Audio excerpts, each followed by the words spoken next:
എത്തിയോ? എല്ലാ തളത്തിലേക്ക് വെച്ചോളൂ. ആകപ്പാടെ ഉണ്ടായിരുന്ന ഷോർട്സ് കൊടുത്തിട്ട് താൻ പോയോ? പിന്നെ കോണം എടുത്തോണ്ട് തീവണ്ടി കയറാൻ പറ്റുമോ? എത്ര രൂപ വേണ്ട? സാറ് എന്നാ മതി. ഉടനെ വരണമെന്ന് പറഞ്ഞ് പോയതല്ലേ? കുറെ നാളായല്ലോ പോയിട്ട്. നന്നായിട്ട് സൂചിച്ചിട്ട് വരികയാണല്ലേ? ആ നല്ല സുഖമായിരുന്നു അവിടെ ലോക്കപ്പില്. ലോക്കപ്പില്? അതെ, ജാതകം പറഞ്ഞ അച്ചട്ടായി. കാരാഗ്രഹവാസം കഴിഞ്ഞു. കള്ളവണ്ടി കയറിയതിന് സേലത്ത് വെച്ച് പോലീസ് പിടിച്ചു. ഈ രൂപത്തിൽ ഇപ്പൊ അവിടുത്തെ മുജ്ജന്മ സുഹൃത്തം. ആ അതെ, മടക്കയാത്രക്കുള്ള ടിക്കറ്റ്. ടിക്കറ്റ്? അതെ, അടിപിടി, മോഷണം, പോലീസ് കേസ്, ഇതുകൊണ്ടൊന്നും മതിയായില്ലേ? അപ്പൊ ഒക്കെ അറിഞ്ഞല്ലേ? ഒക്കെ അറിഞ്ഞു. അതുകൊണ്ട് ഞാൻ പറഞ്ഞു എത്രയും പെട്ടെന്ന് മുടിഞ്ഞാടത്തുനിന്ന് പോണമെന്ന്. മറ്റന്നാൾ മടക്കം വേണ്ടിയുണ്ട്. അതിപ്പോ ഒരു 5-6-7-8 ദിവസം കഴിയാണ്ട് പോകാൻ പറ്റില്ല. എന്തേ? ആ, കാല് ദൂരെ ശരിയായിട്ടില്ല. അത് ശരിക്കും ശരിയായതിനു ശേഷം യാത്ര ചെയ്താൽ മതി എന്നാണ് ഡോക്ടർ പറഞ്ഞിരിക്കുന്നത്. ഡോക്ടർ എല്ലാം ശരിയായിന്നല്ലേ പറഞ്ഞത്? വേദന എനിക്ക് ലേഖല്ലോ. ആ പാൽക്കാരനും മലക്കാരനും ഒക്കെ ഉള്ള കാശിയാടത്ത് വാങ്ങിച്ചോണം.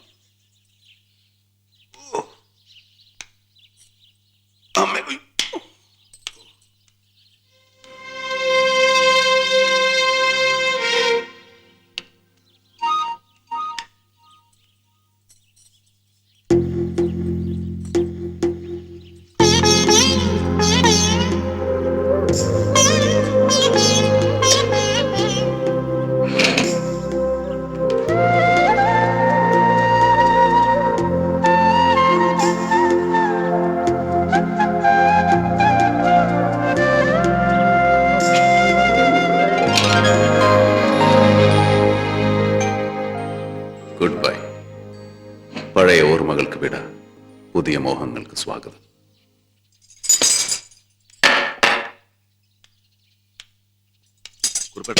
എന്തോ? ഞാൻ ആ വിവാഹമോചനത്തിന്റെ പേപ്പർ ഒപ്പിട്ടു. സത്യമാണോ ഞാൻ കേൾക്കുന്നത്? അങ്ങനെ ശ്രീമതി സ്വാതി തമ്പുരാനെ ഞാൻ വീണ്ടും വെറും സ്വാതിയാക്കി. നന്നായി കുഞ്ഞെ. പുകഞ്ഞ കൊള്ളി പുറത്തെന്നാണല്ലോ പ്രമാണം. ഇത്രയും നാൾ വെറുതെ ഉള്ളിലിട്ട് പോയിച്ചോണ്ടിരിക്കായിരുന്നല്ലോ. എല്ലാം നല്ലതിനാണെന്ന് വിചാരിച്ചാൽ മതി.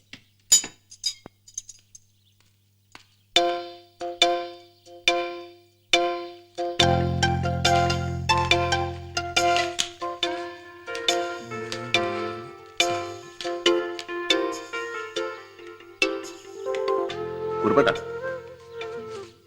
ഞാനൊരു കാര്യം ആലോചിക്കായിരുന്നു. കുറുപ്പേട്ട, കുറുപ്പേട്ട, ഞാൻ ഈ കണക്കൊന്ന് എഴുതി കഴിഞ്ഞോട്ടെ. കണക്കൊക്കെ പിന്നെ നോക്കാം. നിങ്ങൾ ചില ആശാരിമാരുടെ കൂട്ട് ഊണ് കഴിക്കാൻ പഠിക്കുമ്പോൾ ഉളിയപ്പെട്ട് കൊടുക്കും. പറയൂ, എന്താ കാര്യം? അല്ല, ഞാൻ ആലോചിക്കായിരുന്നു, നമുക്കിവിടെ കുറെ സ്ഥലം വാങ്ങാം. എന്തിന്? അല്പം കൃഷി ചെയ്താലോ? പിന്നെ കോവിലകത്ത് ഏക്കർ കണക്കിന് സ്ഥലം വെറുതെ എടുക്കാൻ തുടങ്ങി കൊല്ലം കുറയായി. അപ്പോഴാ ഈ ഓണം കയറാൻ മൂലയിൽ സ്ഥലം വാങ്ങി കൃഷി ചെയ്യാൻ പോണേ. വേറെ പണിയൊന്നുമില്ലേ? എത്രയും പെട്ടെന്ന് ഇവിടുന്ന് സ്ഥലം വിടാനുള്ള വഴി നോക്ക്. താൻ കണക്കെഴു. കുറുപ്പാട്ടം പോയി താനായോ? മുഴുവൻ കണക്കും തെറ്റാ. ഞാൻ കുറെ കാലമായിട്ട് കാണുന്നതല്ലേ. തേങ്ങ വിറ്റ മാങ്ങ വിറ്റെന്നെഴുതും, മാങ്ങ വിറ്റ തേങ്ങ വിറ്റെന്നെഴുതും, നെല്ല് വിറ്റ പുല്ല് വിറ്റെന്നെഴുതും. 5-4 10 എപ്പോഴും എഴുതി വെക്കുന്നത്. മുഴുവൻ തെറ്റാ, മുഴുവൻ കംപ്ലീറ്റ്. ആട്ടി മുടി തെറ്റാ. കണക്കെഴുതാണ് ഒടുക്കത്തെ കണക്ക്. ഇയാൾ ഒടുക്കത്തെ. ഞാൻ കുറച്ചു മുമ്പ് വലത് കാലായിരുന്നല്ലോ ചൂണ്ടിക്കൊണ്ടിരുന്നത്. ഞാൻ എനിക്ക് ഇഷ്ടമുള്ള കാലം ചൂണ്ടും. താനാരാ ചോദിക്കാൻ? ചിലപ്പോ വലത്ത് കാലം ഉണ്ടും, ചിലപ്പോ ഇടത്ത് കാലം ഉണ്ടും. എന്റെ കാലല്ലേ? കിണ്ണാരം ചോദിക്കുന്നു. എന്റെ കണക്കൂട്ടലുകളൊന്നും ഇതുവരെ തെറ്റിയിട്ടില്ല. ഇതേ വരുന്നു. പിന്നെ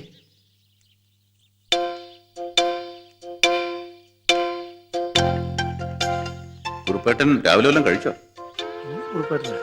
ഇല്ല, ഇനി ഉച്ചക്ക് ഉണ്ടാ മതി. രാവിലെ വയറ് നിറച്ച് തന്നല്ലോ. കുറുപ്പേട്ടൻ എന്നെ കുഞ്ഞുനാൾ മുതലേ കാണുന്നതല്ലേ. എനിക്ക് ദേഷ്യം വന്നാൽ പിന്നെ നാക്കിന് ബ്രേക്കില്ല. വല്ലതൊക്കെ പറയും. ഇങ്ങനെ കുറെ ശത്രുക്കളെ ഞാൻ ഉണ്ടാക്കിയിട്ടുണ്ട്. പക്ഷെ എന്റെ മനസ്സിലൊന്നുമില്ല. അത് കുറുപ്പേട്ടൻ അറിയാമല്ലോ. കുറുപ്പേട്ട, കുറുപ്പേട്ട, കുറുപ്പേട്ട്. ഓ,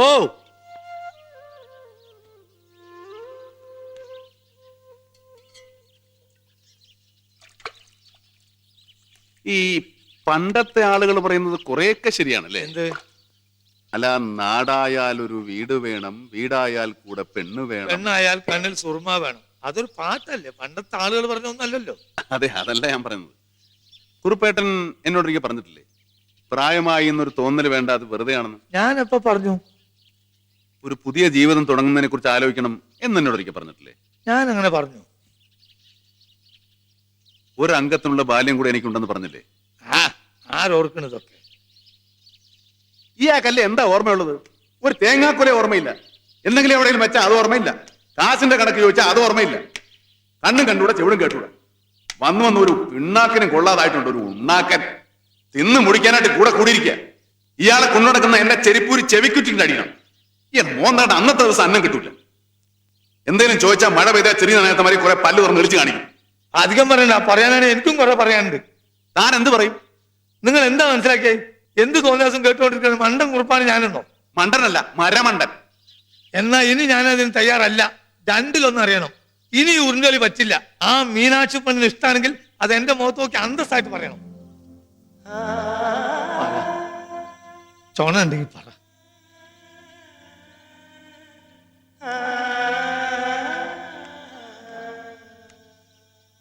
മര്യാദക്ക് പറഞ്ഞു, അല്ലെങ്കിൽ എന്റെ സ്വഭാവം മാറും. പറയടോ തമ്പുരാനെ.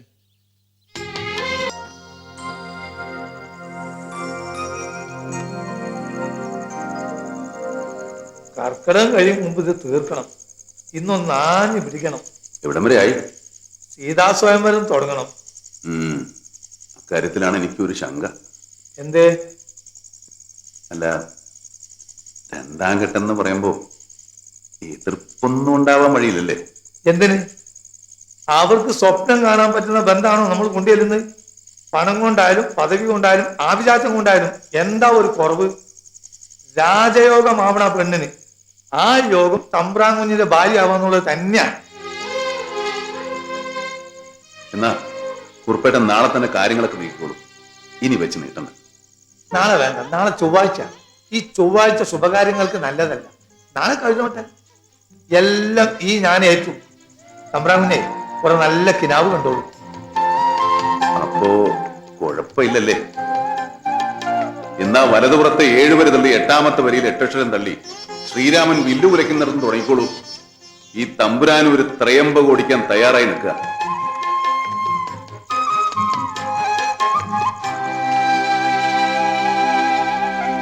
സാറ് പാട്ട് പാടൂല്ലേ? സന്തോഷം വരുമ്പോ എല്ലാരും ആടും പാടുകയൊക്കെ ചെയ്യില്ലേ? അപ്പോ പട്ടാളക്കാരെല്ലാം മരടന്മാരല്ല അല്ലേ? അതെന്താ അങ്ങനെ ചോദിച്ചത്? സാറ് പട്ടാളത്തിൽ വലിയ പദവിയിലിരിക്കുന്ന ആളല്ലേ. പക്ഷേ അവിടെ ഉള്ളവരെല്ലാം സാറിനെ പോലെ അത്ര നല്ലവരല്ല. എന്നെ കൂടാതെ മീനാക്ഷിക്ക് മിലിറ്ററിയിൽ വേറെ ആരെ അറിയാം? മണിയേട്ടനെ. മുഴുവൻ പേര് മണിയണ്ടെന്നാ. വെല്ലിംഗ്ടണില്ല. 1 മാസായി വരും വരും പറഞ്ഞ് കാത്തിരിക്കായിരുന്നു ഞാൻ. ഇന്ന് കത്ത് കിട്ടിയപ്പോഴാ കാര്യം അറിയുന്നത്. ലീവ് വാങ്ങി ഇങ്ങോട്ട് പോരാൻ പുറപ്പെട്ടപ്പോ ഉടക്കീത്രേ അവിടെയുള്ള ഒരു കടുവ. മണികണ്ഠൻ മീനാക്ഷിയുടെ നേരെ മൂത്ത ചേട്ടനാണ്. എന്റെ അമ്മായിയുടെ മോനാ. ഓ, ഞങ്ങളുടെ കല്യാണം നേരത്തെ ഉറപ്പിച്ചതായിരുന്നു. ഇടയ്ക്ക് അമ്മായിയും ആച്ചമ്മയും തമ്മിൽ പിണങ്ങി. ഇനി ഈ കല്യാണം നടത്തി തരില്ലെന്നാ ആച്ചമ്മയുടെ വാശി. ചെറിയച്ചന്മാര് വേറെ ഓരോന്ന് ആലോചിക്കുന്നുണ്ട്. പക്ഷെ ഞാൻ സമ്മതിക്കില്ല. എന്നെ കൊന്നാലും ശരി, മറ്റൊരാളുടെ കയ്യിന്ന് ഞാൻ പുടവ വാങ്ങില്ല. എല്ലാറ്റിനും മണിയേട്ടൻ ഇങ്ങ് എത്തണം. അതിനാ കള്ളക്കടുവ സമ്മതിക്കില്ല എന്ന് വെച്ചാ ദുഷ്ടനായാള്. മറ്റുള്ളവരെ ഇങ്ങനെ ഉപദ്രവിച്ചാ ഗുണം പിടിക്കില്ല. സാറിനറിയോ ഈ കടുവേ?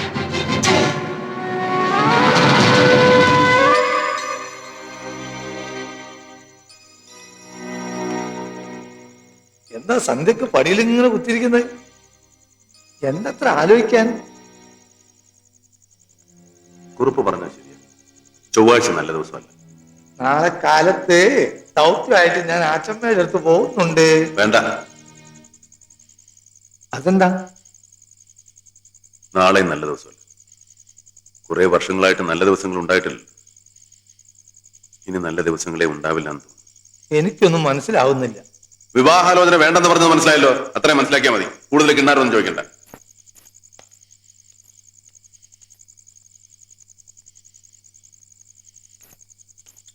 എന്താ പട്ടാളം പിണങ്ങിയിരിക്കുന്നേ? മീശ വീണ്ടും മേലോട്ട് വിരിച്ചു തുടങ്ങി. ഓന്തിന്റെ സ്വഭാവം എപ്പോഴേത് നിറത്തിലാവുകയെന്ന് അറിയില്ല. കുട്ടി അത് വെച്ച് പോയിക്കോളൂ. എന്റെ കാര്യം ഒന്ന് പോക്കാം.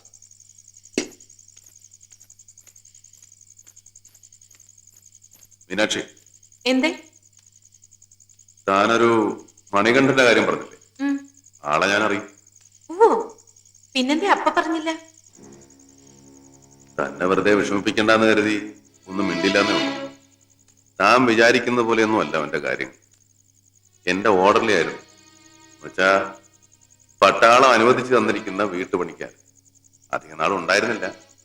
വീട്ടിൽ നിന്ന് പണം പൊട്ടിച്ചെന്റെ പേര് പറഞ്ഞു വിടേണ്ടി വന്നു. പിന്നീട് കുറച്ചാള് പട്ടാള ജയിലിലായിരുന്നു. ജയിലിലോ?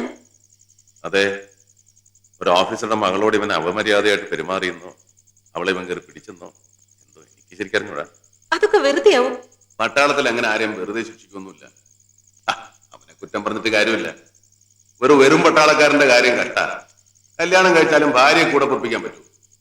വീടും കൂടും ഒന്നും കിട്ടില്ല. ഭാര്യ നാട്ടിലും ഭർത്താവ് അന്യനാട്ടിലും. അങ്ങനെ വരുമ്പോ ചിലപ്പോ കാണാൻ കൊള്ളാവുന്ന ഒരു പെൺകുട്ടിയെ കൺമുമ്പിൽ കണ്ടാൽ ചിലപ്പോ മനസ്സ് കൈവിട്ടു പോകും. പ്രത്യേകിച്ച് ഇവനെ പോലെ ഒരു മുഴുക്കുടിയൻ.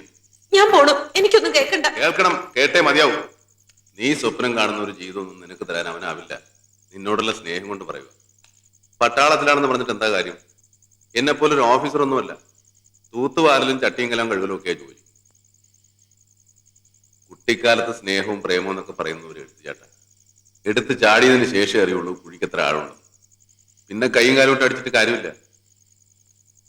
നിനക്ക് ഞാൻ അന്തസ്വാഭിജാത്യമുള്ള പണവും പദവിയുമുള്ള നിന്നെ ജീവനേക്കാളേറെ സ്നേഹിക്കുന്ന ഒരു പട്ടാളക്കാരനെ കണ്ടുപിടിച്ചു. വേണ്ട, എനിക്ക് ആരും വേണ്ട. എങ്ങനെയൊക്കെ ഉള്ള ആളായാലും സാരമില്ല.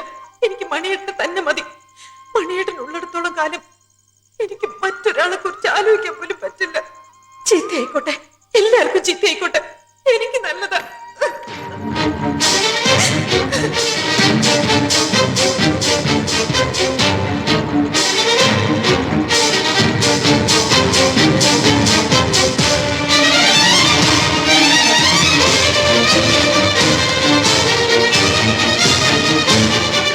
നമുക്ക് നാളെ മടങ്ങണം.